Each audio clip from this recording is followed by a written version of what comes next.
আসসালামু আলাইকুম। আমরা টিম স্বাধীন পূর্ণকারীর পক্ষ থেকে আমরা বাজার মনিটরিং এর কাজে অংশ নিয়েছি। তার ধারাবাহিকতায় আজকে তৃতীয় দিনের মতো আমরা বাজার মনিটরিং এ আসছি। আজকে আমরা আসছি বাদুরা বাজার। ভাই তুমি ঘোড়া দিয়ে কি করো? টাকাও দাও। আমার খরচা চলে, আমার ঘোরার খরচা চলে। তোমার খরচা চলে মানে ঘোরায় দূরে আমার মা বাবার খায়, আমি চলি। তুমি কি কাজ করতে পারো না ভাই? পারি। তোমার এই ঘোড়ায় মানুষের দ্বারা চাওয়া কত বড় একটা মানে খারাপ লাগে না? আজকে আমার 5টা টাকা দেন।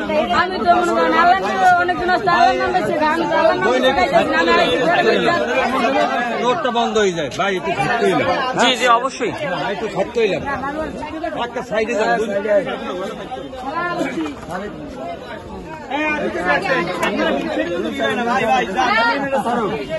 আপনারা ভিড় করেন না, পিছনে যাইবেন না। আপনি এই বাজারে এই ভিড়ের ভিতর কেন ঢুকছেন বলেন?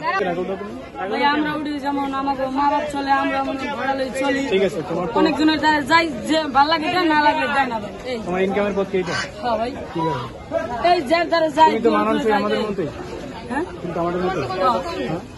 তোমার কোন জায়গায় কোনো কিছু বলছো না? ঘোড়া কি বলছো তুমি আমার বাজার নিয়ে নিয়ে টাকা না।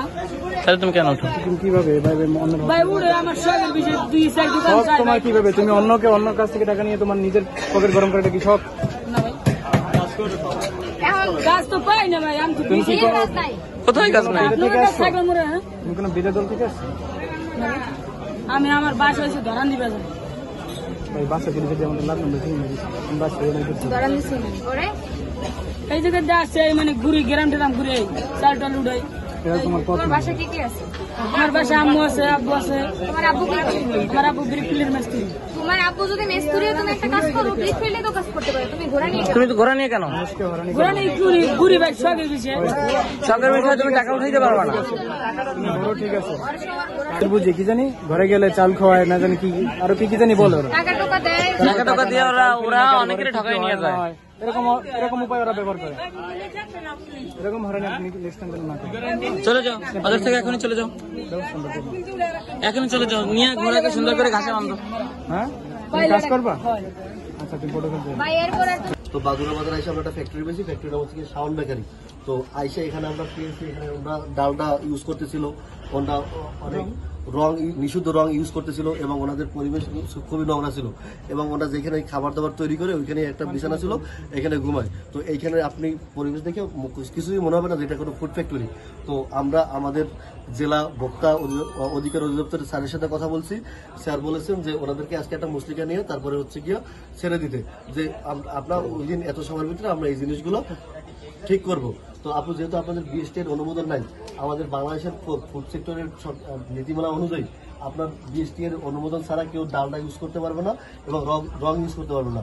যদি বিএসটি এর অনুমোদন থাকে তাহলে নির্দিষ্ট একটা পরিমাণে রং এবং ডালডা বিভিন্ন প্রোডাক্ট তৈরির সুবিধাতে ইউজ করতে পারবে। তো আপনার বিএসটি এর অনুমোদন নেই, আপনি আমাদেরকে বলবেন যে আপনারা এই যে নিষিদ্ধ রং এবং ডালডা ইউজ করবেন না। প্লাস একটা নির্দিষ্ট সময় যাবেন, এই সময়ের ভিতরে আপনি যে আপনার পরিবেশ আছে ফ্যাক্টরি পরিবেশটা চেঞ্জ করবেন।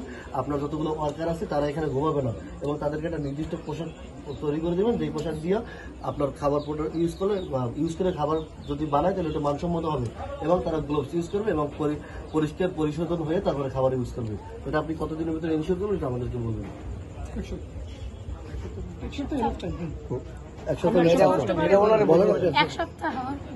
আগামী সপ্তাহে কি আমরা আসবো? আগামী বৃহস্পতিবার আসবো। আচ্ছা তাহলে আপনি হচ্ছেন যে শাওন বেকারির স্বত্বাধিকারী তার মেয়ে, অর্থাৎ সে এখন এখানে প্রেজেন্ট নেই, আপনি এইটার বর্তমান মালিক। তো আপনি হচ্ছে কি আপনি এই মর্মে রাজি যে আপনি আগামী 7 দিনের ভিতরে যে কাজগুলো বললাম, যেমন পরিবেশ চেঞ্জ করবেন, এখানে কেউ ঘুমাবে না, ওয়ার্কারদের পোশাক ইনশিওর করবেন, গ্লোভস ইনশিওর করবেন এবং পরিবেশ ঠিক করবেন, ডালডা ইউজ করবেন না এবং হচ্ছে কি রং ইউজ করবেন না।